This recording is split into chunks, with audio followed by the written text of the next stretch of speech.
ഇനി കഴുകി വാലാൻ വെക്കണം. ഓക്കെ, വെള്ളം കളഞ്ഞ് അവിയലാണ് ഉണ്ടാക്കുന്നത്. നിങ്ങളൊക്കെ ഇങ്ങനെ തന്നെയാണ് ഉണ്ടാക്കുക. ഞാനൊരു ചെറിയൊരു അവിയൽ, സദ്യക്കുള്ള അവിയലൊന്നുമല്ല, ഉള്ള വെജിറ്റബിൾസൊക്കെ കൂടെ വെച്ചിട്ട് ഒരു അവിയൽ.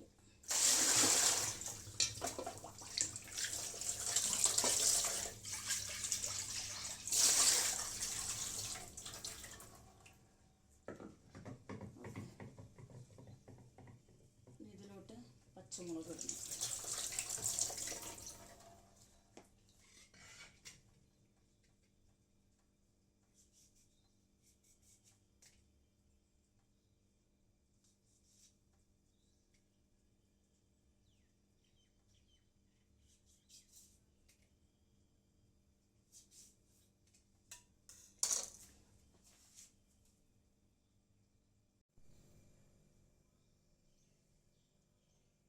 പച്ചമുളക് ഇട്ട് ഇനിയിപ്പോൾ ഞാൻ മൺചട്ടിയിലാണ് ഉണ്ടാക്കുന്നത് അവിയൽ. വെജിറ്റബിൾസൊക്കെ ഇതിലേക്ക് ഇട്ടു. പിന്നെ ഇതിൽ കുറച്ച് വെളിച്ചെണ്ണ ഒഴിക്കും. കുറച്ച് വെളിച്ചെണ്ണ ഒഴിച്ച്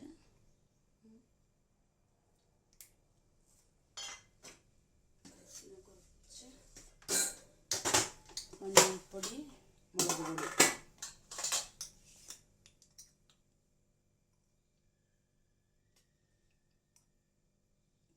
മഞ്ഞൾപ്പൊടി,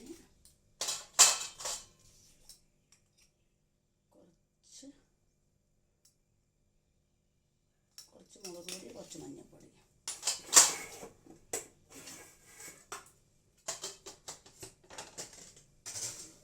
ഓക്കെ, എന്നിട്ടൊന്ന് ഒരു തവി വെച്ച് അളക്കാം. ഈ ചിരട്ടത്തവി ഞാൻ ഈ പ്രാവശ്യം നാട്ടിൽ പോയപ്പോൾ മേടിച്ചു കൊണ്ടുവന്ന 2 തവി മേടിച്ചിട്ടുണ്ട്. ഒന്ന് ചെറുതും ഒന്ന് കുറച്ച് വലുതും. എന്നിട്ട് നല്ലപോലെ ഇളക്കണം.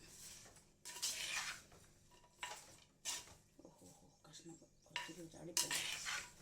ഓക്കെ, ഇത് നല്ലപോലെ ഒന്ന് ഇളക്കിയതിന് ശേഷം, നിങ്ങളൊക്കെ കൂട്ടുകാരെങ്ങനെയൊക്കെയാണോ അവിയൽ ഉണ്ടാക്കാറ്, ഞാൻ അങ്ങനെയൊക്കെ ഉണ്ടാക്കാം. ഓക്കെ, പിന്നെ ഇത് നല്ലപോലെ പൊത്തി വെച്ച് കുറച്ച് കറിവേപ്പില എടുത്തുകൊണ്ടാകട്ടെ.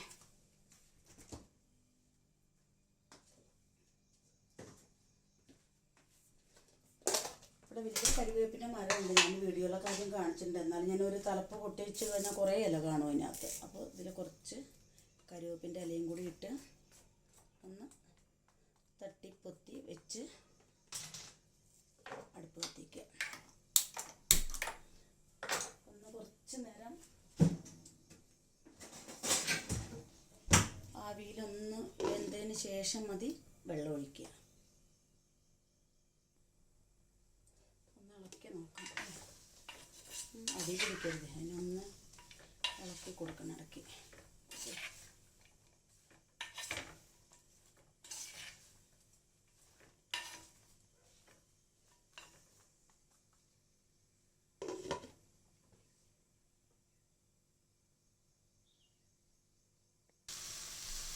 ചൂടായൊന്ന് എണ്ണയൊക്കെ ചൂടായപ്പോൾ ഞാൻ ഇതിലോട്ട് കുറച്ച് വെള്ളം ഒഴിക്കാൻ പോകുന്നത്. വെള്ളം മീൻസ് പച്ചവെള്ളമല്ല, ചൂടുവെള്ളമാണ് ഞാൻ ഇതിലോട്ട് ഒഴിക്കുന്നത്.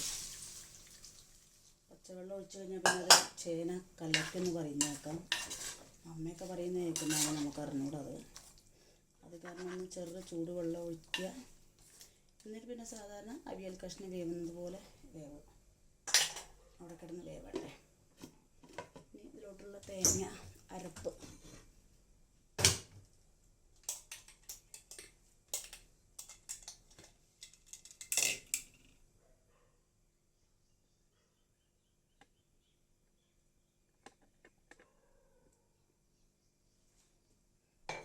മിക്സി എടുത്ത്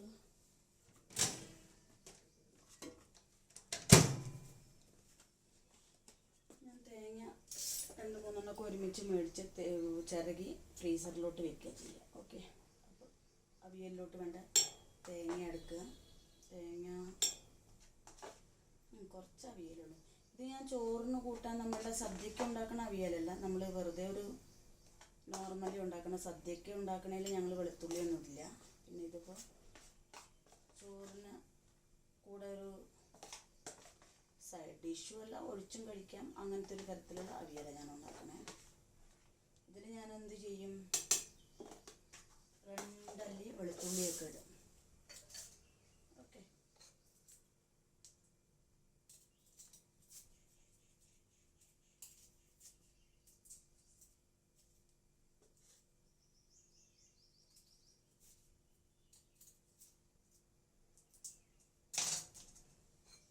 അരപ്പിനകത്ത് 2 വെളുത്തുള്ളി, പിന്നെ ശകലം ജീരകം,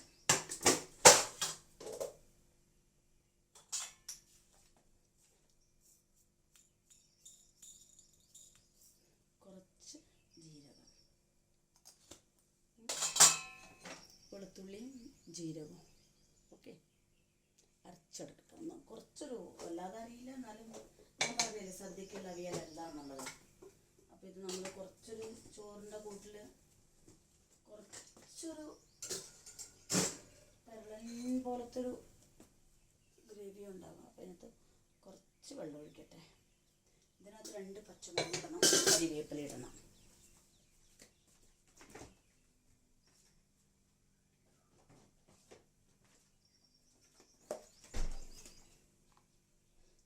ഒരു പച്ചമുളക് മതിയായിരിക്കും, കാരണം കറിയിൽ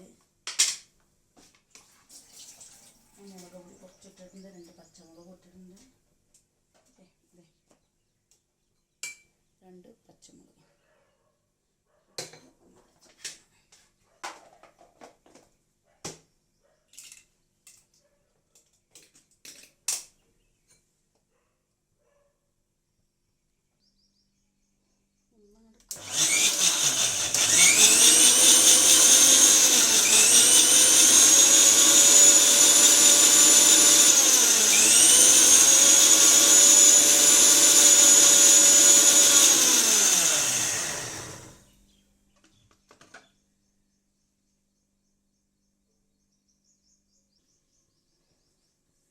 ഇളക്കി കൊടുക്കണം, അല്ലെങ്കിൽ ചിലപ്പോൾ വെള്ളം പറ്റി അടി പിടിച്ചാലോ.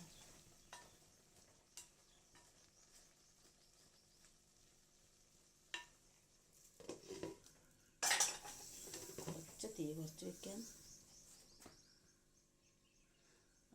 വേഗട്ടെ.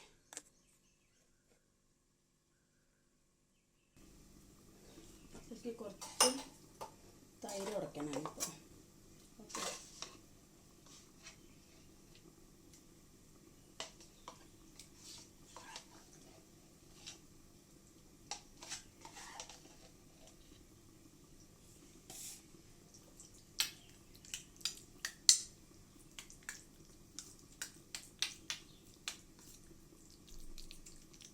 കുറച്ച് തൈര്, നല്ല കട്ടി തൈരാണ്. ആവശ്യമുണ്ടെങ്കിൽ പിന്നെ കുറച്ച് വെള്ളം ചേർത്താൽ മതി.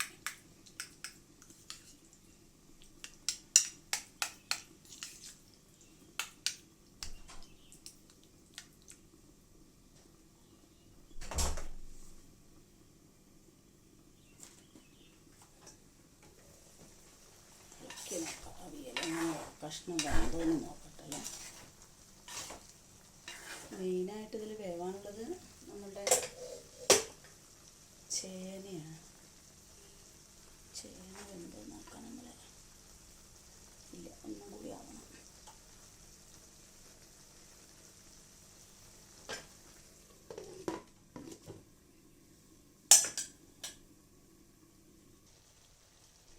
അങ്ങനെ ഫൈനലി ചേനയും അവിയലിൻ്റെ കഷ്ണമൊക്കെ വെന്ത് ഉപ്പിടാം.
അരിച്ചൊക്കെ കഴുകിയ കുറച്ച് വെള്ളം കൂടി ഒഴിക്കാം.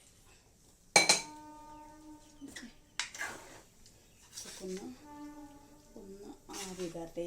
തേങ്ങയുടെ പച്ചമണം പോകണം.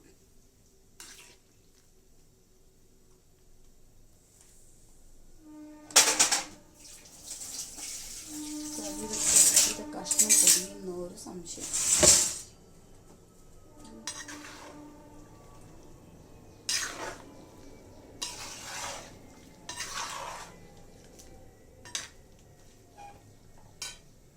ഇതിലോട്ട് തൈര് ആഡ് ചെയ്യാം.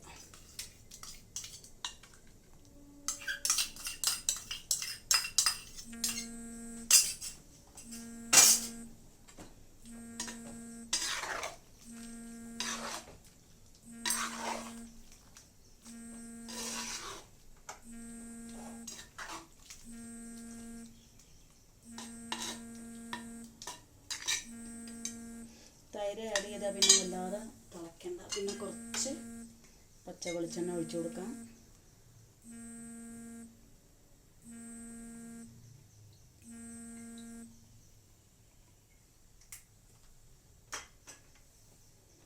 ഓക്കെ, പച്ച വെളിച്ചെണ്ണ ആഡ് ചെയ്ത് കറിവേപ്പിലയിട്ട് ഒന്ന് മൂടി വെച്ച് കഴിഞ്ഞാൽ അവിയൽ ഈസ് റെഡി.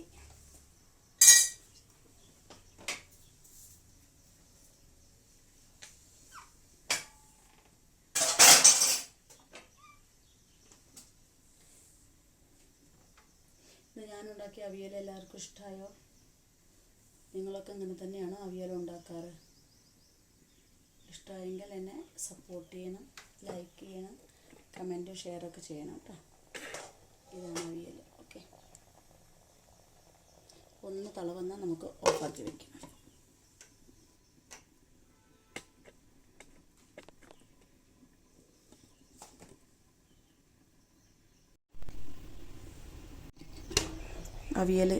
അവിയൽ ശരിയായി. ഇങ്ങനെയാണ് ഞാൻ അവിയൽ ഉണ്ടാക്കുന്നത്. പിന്നെ ഈ ചട്ടിയിൽ തന്നെ വെച്ചും കൊണ്ടിരിക്കും അവിയൽ. വേറെ പാത്രത്തിലേക്ക് മാറ്റമൊന്നുമില്ല. കാരണം ഇതിലാകുമ്പോൾ ഒന്നും കൂടിയും ഡ്രൈ ആയിട്ട് വരുമല്ലോ. ഒന്ന് വെള്ളമൊക്കെ വറ്റി ശരിയായിരിക്കും. ഓക്കെ, എല്ലാവർക്കും നന്ദി.